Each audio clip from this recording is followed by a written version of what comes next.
هغه پوښتنه به کومه چې برطانیې په څلورو ملکونو پابندي ولګوله، هغې کې افغانستان سرپرست دی او د دوی دغه غلطو بیانونو نتیجه رقم دهشتګردانه بیانونه چې ورکړي، څه ګوره دې نقصان ته او د دې حرکاتو ته؟ بسم الله الرحمن الرحیم. ډیره مهرباني رور چې تا موږ له موقع راکړه. څنګه چې تاسو خبره وکړه لکه د افغانستان چې کم بیانونه یا د هغې کم حرکتونه دي، چونکې هغوی خو داسې به زه ووایم چې په یو داسې میشن او په یو دغه راغلي دي چې هغه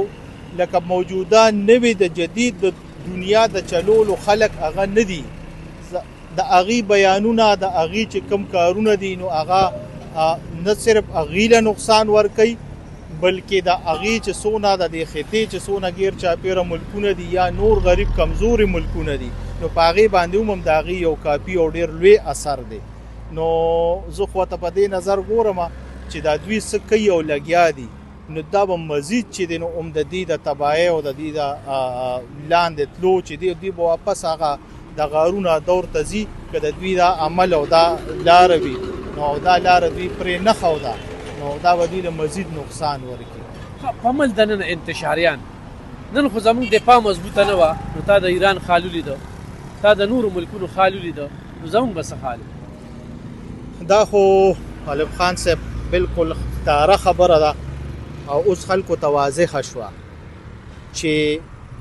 لکه خلکو پراپیګنډې کولې او دا آرمي او دا اسټابلیشمنټ او دا دونه بجټ او دا دومره او دا دومره. زه وایم چې په دونه کم بجټ کې په دونه کم وسایلو کې چې زمونږ آرمي او زمونږ لا انفورسمنټ چې ادارې دي دوی چې څه وکړل یا څه کوي لګیا دي، نو هغه ټوله دنیا ته نن ثابته شوه چې مطلب ایران غونتې ملک یا دا دی وګوره د هغې څه حل دی او زمونږ ملک الحمدلله په دې دونه سخت وخت کې سروایول کوي او لګیا دی په دونه کمو وسایلو باندې. نو د دې شاته څه ډېره غټه وجه شته، هسې نه ده. دا الحمدلله زمونږ هغه تیاری دی، زمونږ د محنت دی،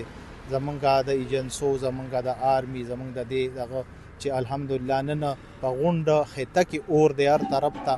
دغه دی او مونږ نن بچ شو. نو د دې شاته هغه قربانۍ دي کوم چې زمونږ مشرانو ورکړي دي، زمونږ فیلډ مارشل صاحب یا د دې نه وړاندې چې څونه زمونږ ایټم بم جوړ دی او دا ټول د زمونږ ساینټسټ د دې د ټولو قربانۍ دي چې نن مونږ الحمدلله ټوله خطه په اور کې ده او مونږ نن خپل خوبونه کوو، خپل روزګارونه کوو، دغه کوو. نو د دې جنګ پیرانو شو، هلته کې مونږ ته پرې خفګان دی، دلته کې په سکردو کې او دلته کې دا کومې مظاهرې دي، ته څه وګورې؟ دې ته خو زه همدغه سوچ کوم او خفم شو چې لکه هلته نقصان وشو، ټیک شو، زمونږ چې کومه مسلمانانو نه دي هلته شهیدان کېږي، مونږ ټولو ته پرې خفګان دی، مونږ ته تکلیف دی. خو د دې دا مطلب خو نه شو چې مطلب نقصان امریکا یا اسرائیل رالل او هغې زما ګاونډي هیواد ته ملک ته نقصان ورسو او د هغې په بدل کې د دې دا مطلب دی چې یو سړی چې دی نو یو سړي سره دشمني ده او د هغه سړي پرېږدي او ورځي د بل سړي مطلب دا د خپل کور د دشمن په ځای باندې هغه خپل کور له نقصان ورکوي. نو زه خو ته په دې نظر ګورم لکه خفګان پې د ټولو دی، خو دا نه دی دا زموږ ملک دی چې ملک دی نو موږ یو،